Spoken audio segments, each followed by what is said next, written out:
मुझे लगता है यल्द्रे के पकड़े जाने तक मुझे अच्छी नींद नहीं आने वाली। सिर्फ मेरा भाई ही नहीं, मैं भी हमेशा तुम्हारे साथ हूँ।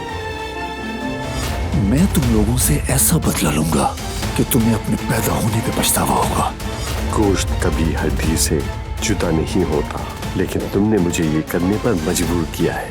क्या ये विरासत से अलग होने के कागजात? यही दौड़ थी मुझे। मैं इससे शादी करके खुश रहूंगा। अपने बाप को चैलेंज कर रहे हो? हाँ?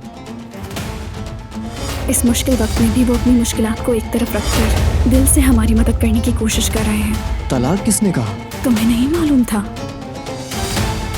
यामुर, तुम्हारी माँ ने तुम्हें खत भेजा है। क्या मैं पढ़ के सुनाऊं तुम्हें?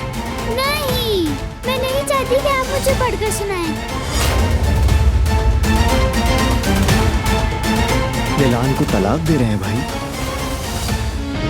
वो कहानियाँ अधूरी जो न हो सके कि पूरी, उन्हें मैं भी क्यों सुनाऊं, उन्हें तुम भी क्यों